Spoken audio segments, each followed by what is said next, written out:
Dems losing America and no dumbest bill in America. This is Mark Fisher with Mark and the Millennials. And the Millennial joining me today is Christopher Hopkins, our producer. How's it going, Christopher? I'm good. How are you? I'm doing great today. And this podcast is called Dems Losing America. How are they losing America? Well, they're losing middle America, that's for sure. And that is the part of America that is the broadest and largest part. And if you lose middle America, you are going to lose the midterm elections. Proof be told, we have, of course, in the Wall Street Journal, it says, the left brightens GOP midterm chances. Democrats won't have a leg to stand on if they keep shooting themselves in the foot. And what are we talking about? Well, it's pretty much all of these crazy issues like the anti-police issues. And here's what the article reads. A perception that's long haunted Democrats that they're anti-police and weak on law enforcement hurt them in 2020 and is likely to inflict upon them even more damage on their electoral prospects in 2022. Take Representative Sean Patrick Maloney. He's a Democrat from New York who's charged with protecting his party's House majority as Democrat Congressional Campaign Committee chairman. So that's the DNCC. That's the person who runs the campaign arm of the Democrat Party in the House. And their job, of course, as a congressperson and a head of the DCCC is to get as many Democrats elected as possible. Well, this congressman, Patrick Maloney, is in charge of that. So the article reads, that's a difficult job for any party in possession of the White House, because since World War II, the average loss in the House for a president's party in his first midterm has been about 28 seats. If that happens next year, Republicans will have 241 seats to Democrats' 194, and Nancy Pelosi will be out as speaker. Oh, what a shame. But Mr. Maloney made his task more difficult.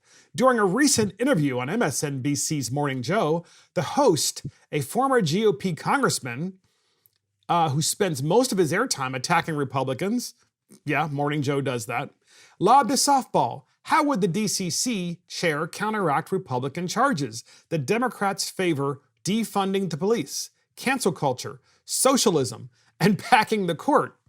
Well, we actually have a clip on this. Pretty fascinating because Morning Joe usually doesn't ask difficult questions like that. Morning Joe usually makes fun of Republicans and demonizes Republicans, but I think he's probably getting the message that the Democrats aren't really focusing on middle America or the center of this country, where people aren't focused on these crazy issues because they're not. And that's why Democrats are losing middle America. So nonetheless, here is Morning Joe interviewing Congressman Sean Patrick Maloney, the Democrat of New York, about the 2022 midterm elections. Here's that clip. Again, if you could specifically answer the question, again, it's not the question that I'm asking, it's a question that Republicans will continue to ask. Do Democrats support defunding the police? Right. The answer is no. And you are asking the question, and you're repeating a Republican talking point for reasons I don't know. Excuse me. Let me tell you why. I'm trying to answer your question, excuse me. I'll tell you why I'm repeating it, because you all did such a damn poor job of answering that, such a poor job of answering socialism questions, such a poor job about answering cancel culture questions. That's why I'm repeating it, because if you believe that Kevin McCarthy should be Speaker of the House, keep pretending that none of that happened and keep saying that the House did a good job in 2020, because they did not. House Democrats did a poor job. So my question is, are you going into 2022 with eyes wide open? Right. So as my friend Maxine Waters said to Jim Jordan, you're ranting again. But here's, if you'll allow me to answer your question. If you don't can I answer the question? Can I answer the question? If you don't really care whether Democrats win or not in 2022, okay, let our viewers know that. So that obviously was a heated exchange and an honest exchange, really, probably for the first time in Joe Scarborough's life, certainly as a journalist, if you really want to call him a journalist. But nonetheless, he's there interviewing Sean Patrick Maloney, who basically doesn't want to answer the question. This is what I always think is funny, is when you actually have difficult questions for Democrats, difficult questions that require straightforward, simple answers. They can't answer those questions. So instead, they argue and they're like, whoa, you're not letting me answer the question. I mean, I've already answered your question. Well, no, actually you didn't. And the questions are very simple. And that is, if you're trying to cancel the police and you're trying to pack the Supreme Court And at the same time, you're trying to undermine our election system by not having voter ID, among other things. And you're doing all of these crazy things in the country, and you're engaging in critical race theory. We could just go on and on and on. Don't you think you're losing middle America? Don't you think you're losing the working men and women of this country who just want nothing to do with this nonsense? And the polls show that is the case. And to prove that Democrats are losing middle America, we're going to segue into Democrats are fooling themselves on immigration. So they're also out of control on immigration. So once again, in the Wall Street Journal, Democrats are fooling themselves on immigration. Voters didn't always like Trump's tone. There's no doubt about that. But they broadly supported his strategy at the border. Out to lunch. That might be the kindest way to describe Joe Biden and Democrats these days on immigration. If they think they have a voter mandate to reverse restrictions advanced by the previous administration, even with the southern border effectively under siege, they're kidding themselves. As with other issues, taxes, climate, court packing, the Biden administration is confusing the nation's rejection of Donald Trump with an endorsement of a progressive agenda. Let's say that again. The Biden administration, this is in the Wall Street Journal, is confusing the nation's rejection of Donald Trump with an endorsement of their progressive agenda. That is absolutely the case, because the American people actually didn't like, I think, the middle of America. Probably many people, maybe not all, but many didn't like the tone and the lack of ability to articulate issues of Donald Trump. But one thing I think is sure, I think they agreed with his policies. Most of Americans did. And the Democrats are confusing that with the fact that this progressive agenda is what the Americans really wanted, which is why they elected Joe Biden. But if voters wanted far-left policies, the Democrat House majority wouldn't be so puny. The Senate wouldn't even be evenly split, and Elizabeth Warren or Bernie Sanders would be president. Yes, Beltway elites are reluctant to acknowledge it, but Mr. Trump had his ear to the ground on immigration. Voters didn't always like his tone, and polling suggested they didn't share his wall fixation, but his prioritization of border security resonated with millions of voters, including many who typically vote for Democrats. Even Democrat strategists have acknowledged that deference to progressives, who, by the way, are now raising state income taxes to finance 5-figure COVID relief checks for undocumented workers, played a major role in the party's underperformance among Hispanics last year. Mr. Biden ignores all of this at his peril. And this article continues on, and it's just fascinating that Democrats aren't getting that message that the American people believe, especially the middle of America, believe that there's a certain level of unfairness about illegal immigration, where there's this fixation of the Democrat Party on letting anyone come into the country for any reason without following our laws, without following a process. Meanwhile, these Americans are unemployed, or their businesses have been shut down, or they're not fully back to work yet because the economy hasn't fully recovered from COVID-19 shutdowns. And it's understandable why they would be upset, but Democrats are doubling down on this. And since they're doubling down, the American people are just saying, well, you know what? Maybe I made a mistake. Maybe the Republicans would be better to run Congress. And I think that's probably what is coming in 2022. To prove it, in Arizona, Governor Ducey, he's the Republican governor of Arizona, he has called out and mobilized the National Guard to deal with the border issue. Because obviously there are tens of thousands of people that are crossing the border. They're crossing it in Texas and Arizona, obviously California as well. And he's basically saying this is literally distracting us from being able to kickstart our state back after COVID is finally starting to come to a close. And now we have this new crisis. And why is it that Democrats just want crises all the time, including crises that they have made themselves because they don't want to deal with the issue for, of course, as we all know, a variety of reasons. Nonetheless, here is Governor Ducey of Arizona. We have a clip of him talking about why he's mobilizing the National Guard And ABC 15 News in Arizona is reporting on this. And we have that clip, and here it is. With no end in sight, tens of thousands of immigrants continue to arrive at the U.S. southwest border. The border traditionally is a federal issue and a federal focus. The Biden White House has ignored the situation at the border in Arizona and I think across the southern United States. Governor Doug Ducey wants the Arizona National Guard on the border to help with the crisis. He also wants the federal government to pay for it, just like Presidents Bush, Obama, and Trump did during their administrations. But President Biden hasn't acted yet, and it appears the governor has run out of patience. Yes, we're going to use every tool, authority, and resource that we have. To be successful on the southern border, we need to work in partnership with the federal government. So Democrats are losing the middle of America on immigration, of course, among other things that we're going to discuss during this podcast.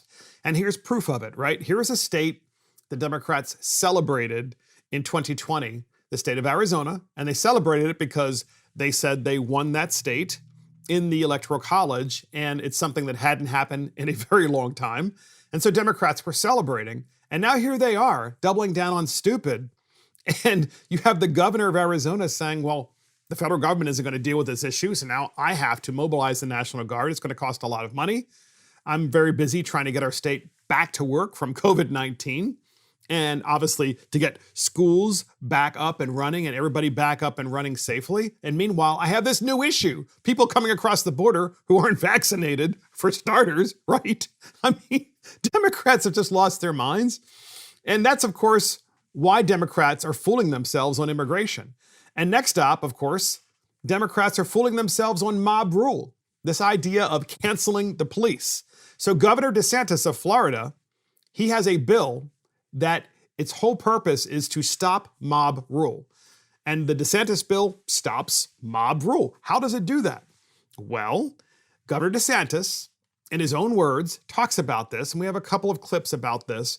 But essentially what it says is that if you're going to protest and you're going to do so peacefully, that's great, right? That's the American way, protest peacefully.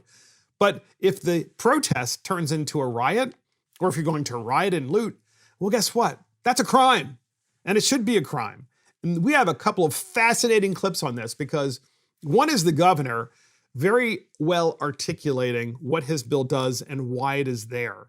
And then we have a second clip from the ABC News local affiliate in Florida, and they're talking to people that are primarily in the minority community, but certainly Democrats as well, white Democrats as well. And they're against this bill, this common sense bill.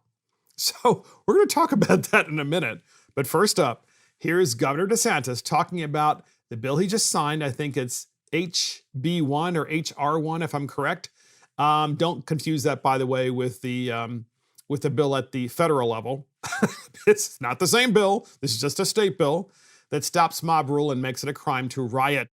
And we have Governor DeSantis talking about this, and here he is. And then they reoffend. And we're doing the exact opposite, Sean. If you are rioting and you get arrested, you go to the jail and you stay in jail until you have your first appearance. And then obviously the judge can determine whether you get a bond or not. But we're not going to just have someone go into the police station, take a mugshot, and then go right back on the street to reoffend again. We also have a provision, which I think you'll appreciate, because some of these local governments in these deep blue areas, they just told the police to stand back. They let some of this happen. In our bill, if a local government does that and they breach their duty to protect the public, then if you are damaged, you can sue the local government for damage to yourself or to your property. How about that?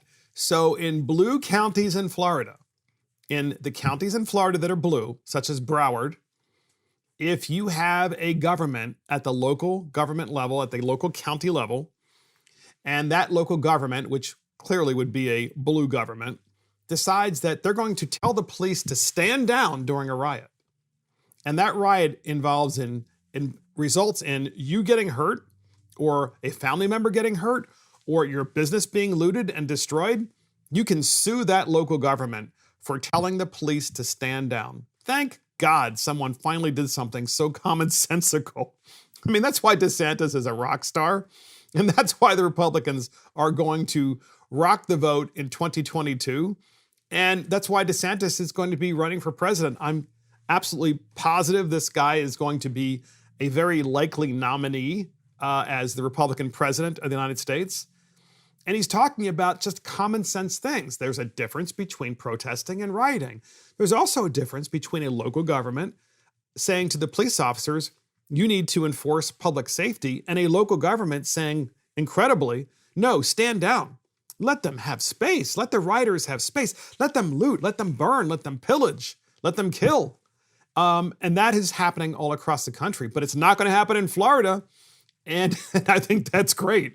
And so here's ABC News in Florida talking about this exact bill, and they're speaking to naysayers, and we get to hear the naysayers and why they're so upset and triggered over the fact that this bill has been signed into the law. We have that clip, and here it is. Opponents have had concerns with HB1 since the governor announced the idea last year following a handful of BLM protests that turned violent. And though the bill is now law, the fight doesn't appear to be over yet. HB1 terrifies me. A coalition of state Democrats fearful and fuming in Tallahassee Monday as DeSantis made HB1 official. We promise and we deliver. Members calling it a dark moment, worried the new law's enhanced penalties for violent protest are too broad. That peaceful demonstrators will be swept up and minority voices suppressed. I'm happy to stand with my colleagues today and to let Governor DeSantis know that you have just declared war on the First Amendment. Can you imagine? So this shows you how out of touch the left is, right? They're saying at this ABC News Action press conference, where ABC News is covering the press conference, these Democrats are saying that the governor is declaring war on the First Amendment. No, he's not. Your First Amendment right to say what you want exists and will continue to exist in Florida. Your First Amendment right to protest continues to exist in Florida. That's not what the bill does that Governor DeSantis signed. The bill specifically says that if you riot, you are going to you're not going to be able to get out of jail, and you're going to spend at least 6 months in jail, first of all. And we're not going to let you out. We're not going to just fingerprint you, process you, and then open the door and say, oh, now you're free to go do it all over again. No, you're staying in jail. You're staying in jail. And as you should. And also, the bill says if you engage in rioting, and part of your rioting is to cancel the police, and the local government says, well, yeah, we agree with you, so we're going to tell the police to stand down, that you're not only going to go to jail, but the local government's going to be responsible for the damage for telling the police to stand down. And only in the Democrat Party would this be considered against the First Amendment, because in the Democrat Party, the First Amendment apparently includes rioting. I mean, that's part of their First Amendment, rioting. I mean, this is why they're going to lose in 2022. Another reason why they're going to lose in 2022. And that's DeSantis' bill stops mob rule. Thank goodness, way to go, Governor DeSantis. And then there's the Keep the Nine movement. What is the Keep the Nine movement? The Keep the Nine movement is the idea that we keep 9 Supreme Court justices because the Democrat Party wants to pack the courts. And this, by the way, is phenomenally unpopular amongst the American people. Hasn't stopped the far left progressive wing of the Democrat Party, which is pretty much all of the Democrat Party, of moving forward and saying, we want to pack the Supreme Court. And so here's an article. It says, after the Supreme Court gets swamped by Democrats, 5 red state attorney generals give major boost to keep the 9, which is keep the court at 9 members. Americans, the core of our constitutional republic, is under an all-out assault. The independence of our Supreme Court is critical to the survival of our nation, and Democrats are trying to use their super slim majority to take control of it. Democrats in the House have introduced a bill to expand the court from 9 to 13. That would give them a liberal majority, really a progressive majority, of 7 to 6, which is why they want to stack the court. And it doesn't provide new permanent limits to the court, meaning they could expand it again and again to place activist judges on the court to get done what they failed to do in Congress. So the bill basically allows them to stack the court today and then also stack the court tomorrow if they still don't get the outcome that they want. I mean, talk about dangerous, right? And where else has this been done? Well, it did happen in February of 1937 when FDR tried to pack the court. After winning the 1936 presidential election in a landslide, Franklin D. Roosevelt proposed a bill to expand the membership of the Supreme Court. The law would have added one justice to the court for each justice over the age of 70, with a maximum of 6 additional justices.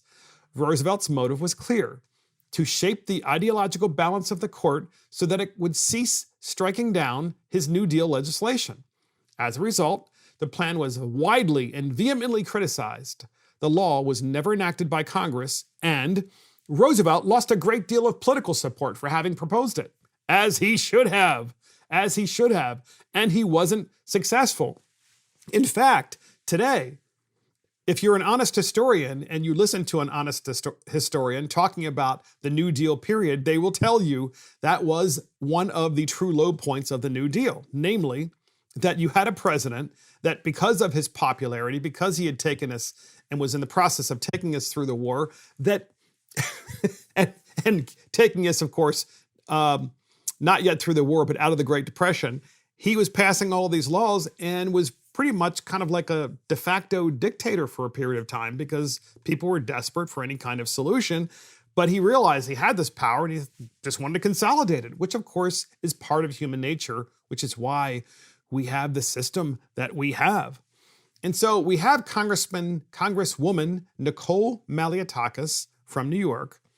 She actually talks about this particular issue.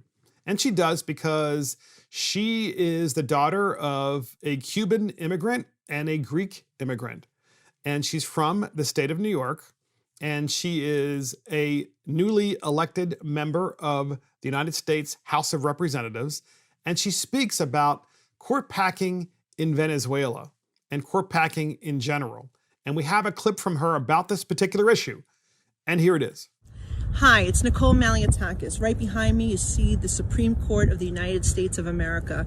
The reason I'm standing here is because I want to talk to you about what the Democrats have done today. The scariest bill that has been introduced since I become a member of the House of Representatives is the bill they introduced today to stack the Supreme Court and change the number of judges from 9 to 13. Now, why should you be concerned? Well, in 2004, Hugo Chavez of Venezuela did the exact same thing. This is a play right out of the Socialist Handbook, and it should concern you that Hugo Chavez took the wealthiest country in South America, a very prosperous nation, and destroyed it. And part of the tactic he used was changing the makeup of the court from 20 justices to 32 to make sure that he could have all these challenges that were brought to the court ruled in his favor. So there you go.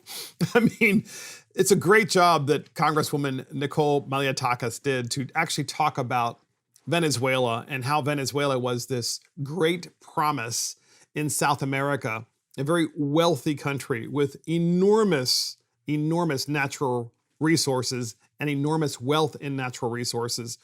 And of course, then you had Hugo Chavez, who decided to pack the court. And from that point forward, there was nothing that he couldn't do in his so-called democracy, and turned it into, of course, what ultimately became a dictatorship almost overnight.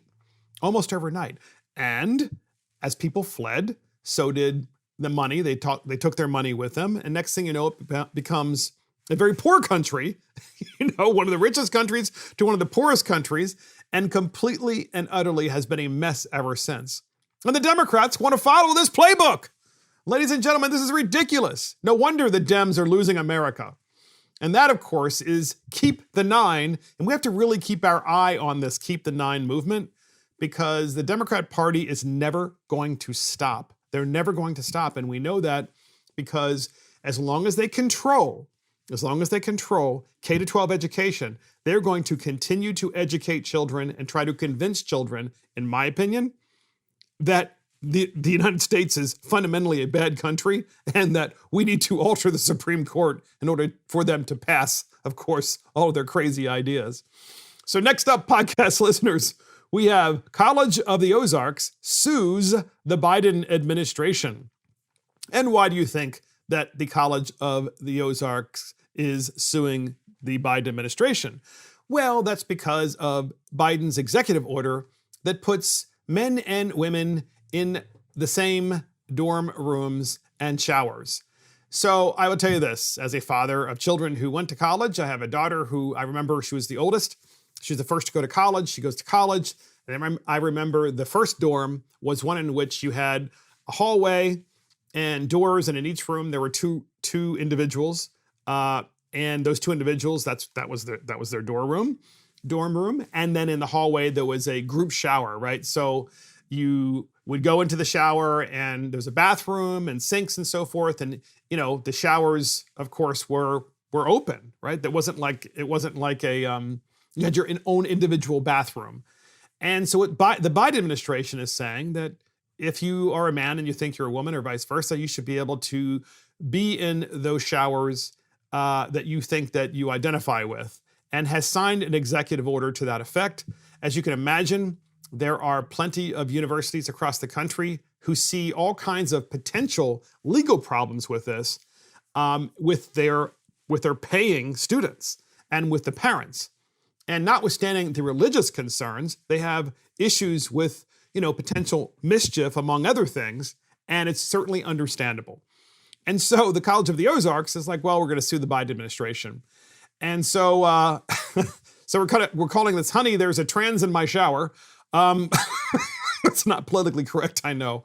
But I got to tell you something. It's it does matter. I mean, on a serious note, we kind of have to make a joke about this. Honey, there's a trans in my shower, because of the fact that you should have a reasonable expectation that when you go into a shower and it's at your university, that you are with individuals, and I think this is probably safe to say that you are with individuals that share your values and that you're comfortable. Let's just put it that way. We won't expand upon that because it's kind of obvious.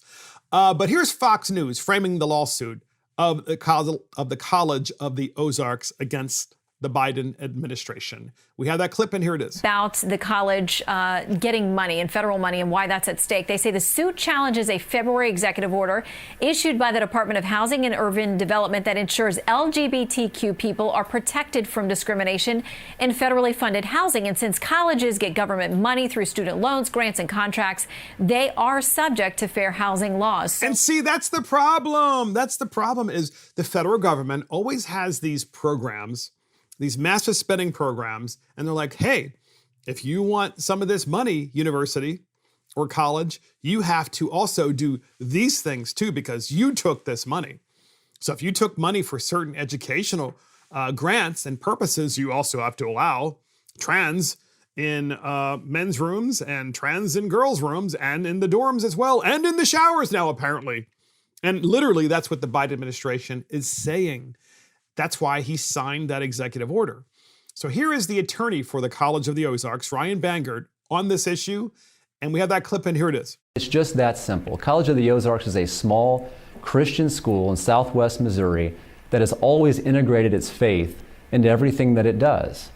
And I want to point out the Forbes article got that a bit wrong, because even if College of the Ozarks gave up every last penny of federal money that it receives, it would still be subject to this Fair Housing Act requirement that was imposed really in the dead of night by an administrative agency without any notice or comment to the public, without any participation by the players affected. So yeah, that's why, of course, the Democrats are losing America as well. Thus the name of this podcast, which is there's no boundary that they aren't willing to push and literally just put in your face. I mean, and you know what the American people want? The middle of this country just wants you, government, to leave us the hell alone. That's what they want. They really want you to just leave us alone and stop this crazy stuff, right? If there's someone that is trans, then give them their own private room. give them their own private room at the university and their own private shower. But no, if you're a progressive, you have to push that not just in your face at the college level, but you also want to do it in K-12 as well. And there's never an end. And this is why the Democrats are losing the middle of America. And that is, honey, there's a trans in my shower. So next up, podcast listeners, Senator John Kennedy versus Stacy Abrams. So as you know, and we've talked about before, the new Georgia voter laws that were passed. Okay, so it was kind of an omnibus voter bill in one bill, but it was really multiple bills in a single bill. And that particular single bill in Georgia made a lot of updated changes to improve voter integrity.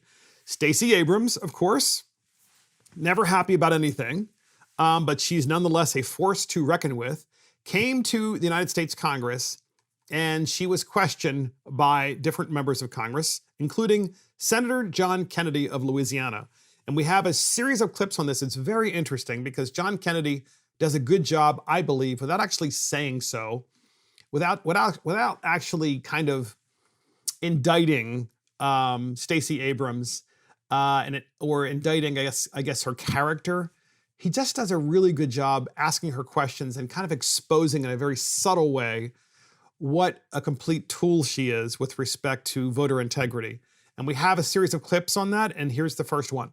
I've got a bunch of questions for you before you get off the subject and get me off. So you're okay with us not knowing, say, weeks or months after an election who the winner is? Yes. Okay. We have had times. Can you believe that? So, of course, Kennedy is asking Stacey Abrams, Senator John Kennedy of Louisiana, he's asking her the question, you have a lot of issues with this new Georgia voter law that was passed. What you're saying, Stacey Abrams, is that the kind of law that you want passed, Stacey Abrams, is one in which the outcome is ultimately going to be only the outcome that you want, and you're willing to wait as long as it takes after an election, including a month, before we finally determine who wins. And she answered, yes, yes. Can you imagine? Everybody should know who the winner is of an election the night of that election because of the technology that we have. And anything short of that means that there isn't election transparency. That I can tell you right now. And the fact that anyone would suggest that it's okay to wait a month before we really know who won because of mass mail-in voting that is unsubstantiated and the chain of custody is broken because of all the drop boxes and no voter ID, well, there you have it. We know exactly what she's up to. So here's the next questioning from Kennedy and Stacey Abrams. We have that, and here it is. It shortens the federal runoff period from 9 weeks to 4 weeks. Okay. It restricts the time a voter can request and return an absentee ballot application. Right. It requires that a voter have a photo identification or some other form of identification that they're willing to surrender in order to participate in the absentee ballot process. If I can stop you, that's where they're going to not comparing signatures, but to voter ID? Yes, sir. And as Ms. Eifels pointed out, we would become only the 4th state in the nation to require voters to put at risk their identity. So that is the grievance list of Stacey Abrams about this bill, okay? In other words, the idea that we're getting rid of the signature block as the only verification block of a mail-in voter ballot. So, of course, the current way they did it in Georgia last year was you signed the ballot and then you mail it in, and that's good enough, right? And allegedly, there's a machine that looks at your signature and says, "Oh yeah, that's you." Well, we don't actually know if that was really happening last year because no one actually said it was or wasn't, or what degree of accuracy, because apparently those machines, the degree of accuracy can be altered while you were counting the ballots. So what Georgia did was they said, well, obviously that's not right. That doesn't work. So in addition to the signature, not in lieu of, but in addition to the signature, we're going to require that you provide your voter ID on your ballot. And Stacey Abrams is saying, well, that's wrong. We shouldn't have that. We should have that much murkier thing called a signature block, and that should be sufficient. And of course, everybody knows that that is not even close to being transparent. So we have a series of more clips about this. Just gives you an idea of what a tool she is. And here's the next clip. If a state decides to require a voter to prove who the voter says he is or she is, do you consider that racist? Not at all, sir. Voter identification has been a part of the American theory of democracy almost from the beginning. You're okay with it? I support voter identification. Yes. Okay. No, she doesn't. She just said in the same interview in the prior clip that she doesn't want it on mail-in ballots. So the woman is a complete and utter tool and an utter liar. And this is why it's so important for us to do these kinds of long segments with these clips so that you can hear the contradictions and what they're really up to. And so here's the next part of this interview. Listen to this. Here it is. How about ballot harvesting? And I heard earlier you were talking about letting the tribal elders collect ballots. I'm not talking about that. I'm talking about where the parties, and believe me, both parties will do it and probably are doing it, pay operatives to go out and help people with their ballots and collect their ballots. Are you okay with that, or are you against that? I don't think it's an either or situation. I think it depends on what the conditions are, what the rules are, but making it easier for those who want to participate in elections to do so with safely and securely, I think it's So you're okay with ballot harvesting? No, sir, I did not say that. I said because that is a term of art that encompasses a wide range of behaviors. And even your example. I'm sorry, but I'm trying to get down from the platitudes and understand what you're for and against. So there you go. So she's like, yeah, well, that's bad, ballot harvesting. But ballot harvesting is good. So, obviously ballot harvesting with Stacey Abrams is good because that is exactly what she did in the 2020 election. It is the single reason that, and combined, of course, with no voter ID, with mail-in ballots, it was the single reason, ballot harvesting, that she was able to turn the state of Georgia to blue, not just for the president, but also for the United States senators. And it was that reason because of the fact that people were being paid to go door to door to collect your ballot. That is ballot harvesting. And then, of course, turn those ballots in. And we have no doubt that many of those ballots were filled out by the ballot harvesters because, according to Stacey Abrams, people it needs to be easy for them. You can't make it hard for them where they actually have to provide their voter identification on their mail-in ballot and then drop it off into that pesky drop box. We need harvesters to do that for them because these people aren't capable of doing it. And that is insulting, I think, to black people and white people alike.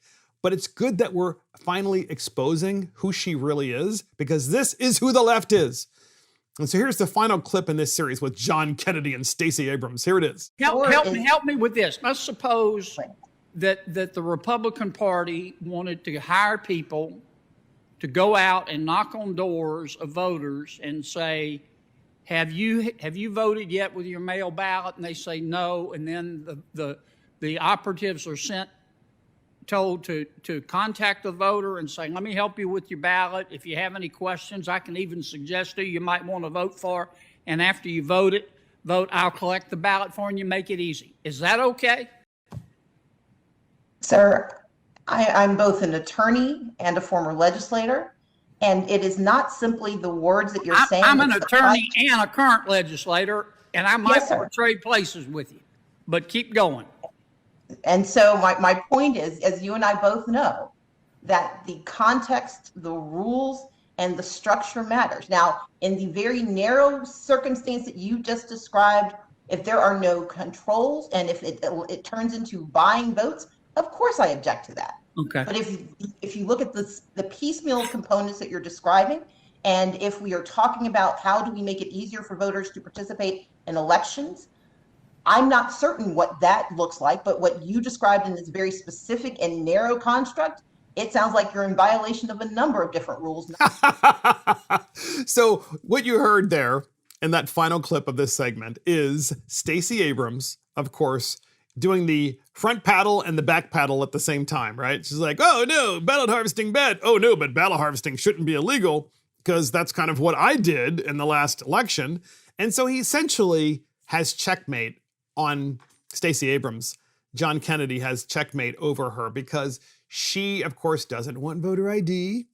She wants mass mail-in balloting, but she also wants ballot harvesting to remain. So here's the thing. In Georgia, the voter law was pretty straightforward. It said, we'll do mass mail-out ballots, including absentee ballots.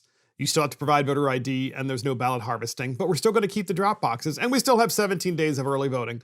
But that's not enough for Stacey Abrams because there are two things that she objects to, which gave her success in 2020: no voter ID and ballot harvesting. And she objects to those things being in the law. Of course she does. And that's why we're showing you this. That's why we've talked about this in multiple podcasts and giving you different perspectives.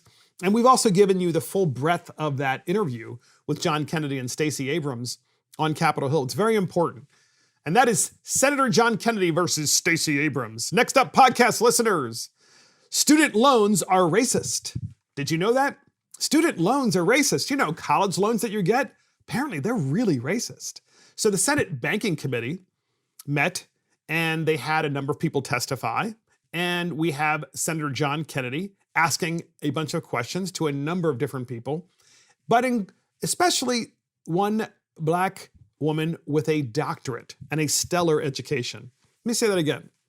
There is one woman who's testifying at the Senate Banking Committee about forgiving student loans, because that's really what it's about, right? Pay off my loan. Student loans are racist. That's why you have to pay them off. Well, she has a doctorate and a stellar education. We have 3 clips on this, pretty extraordinary to listen to. I'm sure you're going to get upset about this because if you've ever had a loan, no matter what it is, car loan, house loan, student loan, you had to pay it back, of course. I had to pay them back and still am paying them back in some cases. But we know that you had to pay them back, and so did Middle America. They had to pay them back too. But no, we should forgive all the loans according to certain individuals because they're racist. Gotta listen to this. We have a number of clips. Here's the first one. Here it is. Do you think the student loan program and the way we administer it is systemically racist? Is that what I understood you to say? I was explaining the ways that a systemically racist society has made it so that people of color, especially Black people, rely on student loans at a higher rate than other people. Do you think America is systemically racist? Do I think that the American society has systemic racism? Yes. Okay. What does that mean? What does that mean? Broadly speaking, it means that we have sort of set up pathways in our society where different people have different opportunities and options that are before them. So as an example, it would mean that potentially one person in the world has 5 different options. They can go to college. They can take an inheritance from their family and start a business. They have all these sorts of different sets of options. So if you notice, this young woman who has a doctorate and a stellar education never gives examples of individuals, right? Give me an example of a specific individual. Never do that. It's always a platitude. Well, there are people that, there are some individuals that, but so give me an example of a specific individual. And she's like, well, yeah, student loans are racist. They should be paid off because you don't have the same opportunities. You know what? In 21st century America, you can start a business right now with your computer and you can put up a website and you can start a business that does just about anything. And it costs just about nothing to do it. We've had a flatter society than we've ever had with opportunities, ever. And moreover, if you are Black and you are going to college or you do want to go to college, I can assure you right now, that college that you go to, that university, no matter what it is or where it is in the United States of America, they have huge set-aside monies for people who are minorities. Okay? Already that exists, and it does not exist if you're white. It's specifically set aside for minorities. And then you have to make up the balance doing two things typically. One is work part-time while you're going to college. And the second, oh my gosh, God forbid you got to work part-time. I had to work part-time, by the way. And the second is take on loans so that after you graduate, the loans you have to pay them off, right? You have to pay them off not in full, but slowly but surely until 7, 10, 12 years, however long it takes, you end up paying off those loans. That's the way the system works, okay? But for some reason, there are these platitudes that are always spoken primarily by these very high-end, educated young women and sometimes young men who also happen to be Black, who are trying to turn everything into a race war.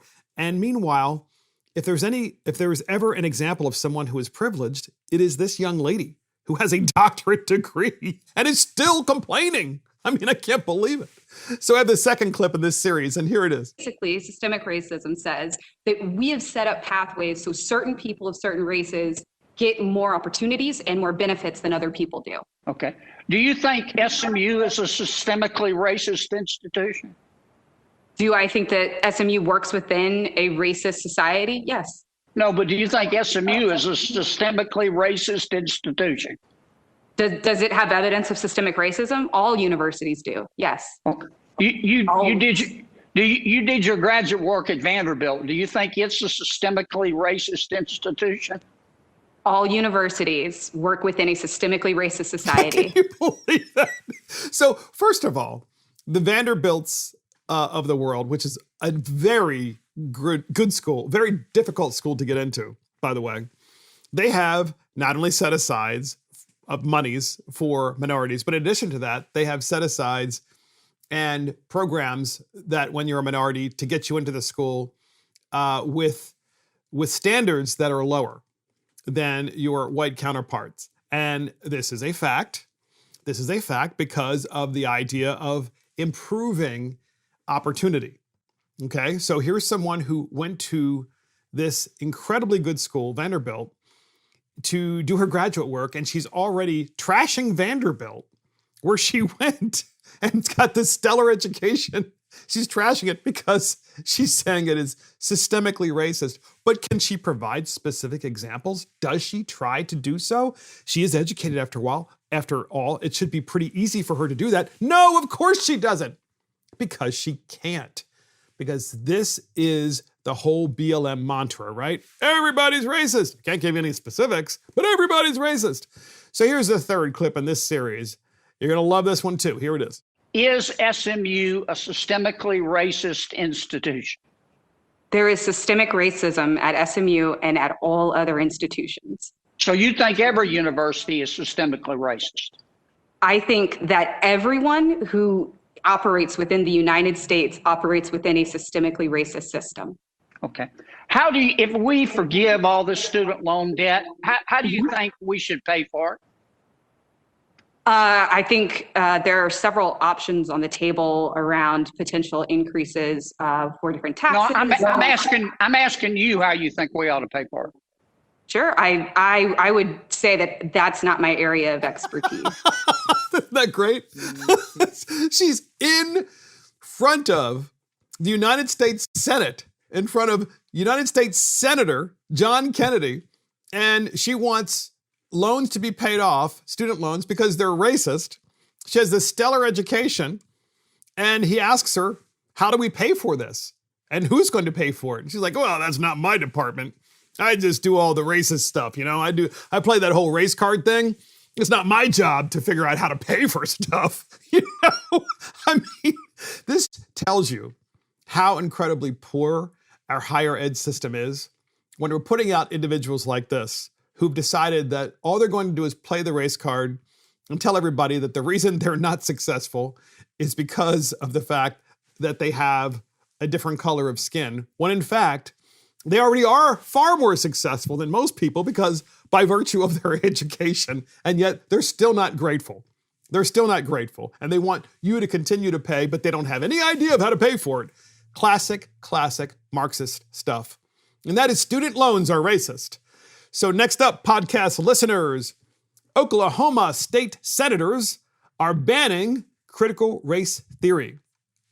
It's true. So in Oklahoma, there are a group of state senators who want to ban critical race theory from being taught in public schools. And this is from the Washington Times. Oklahoma State Senator Shane Jett is pushing his state to join a growing movement to ban critical race theory from public school curriculums, which he says poisons children's minds with racist views and pits Americans against each other. Of course, that's what it does.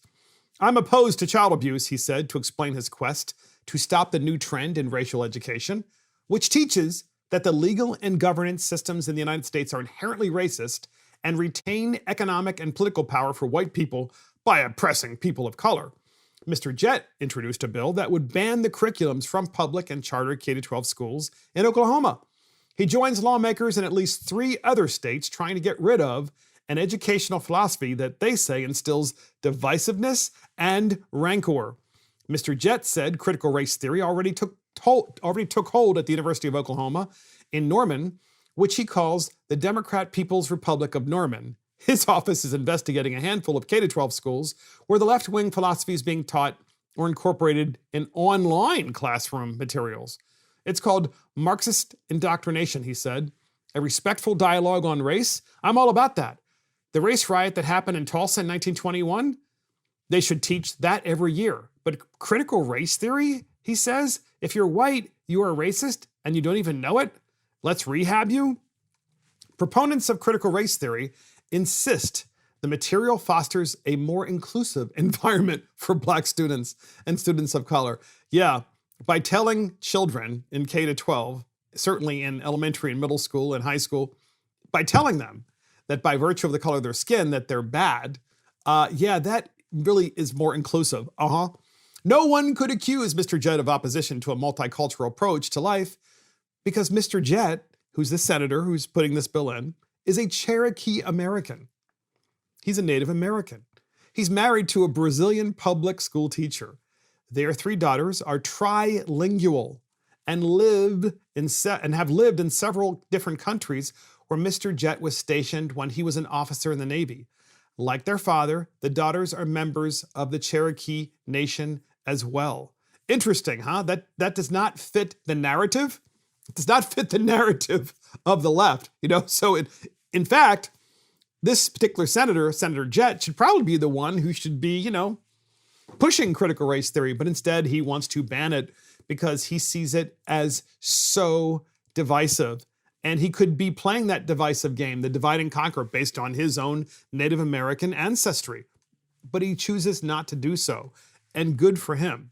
And this reminds me so much of what's happening in North Carolina.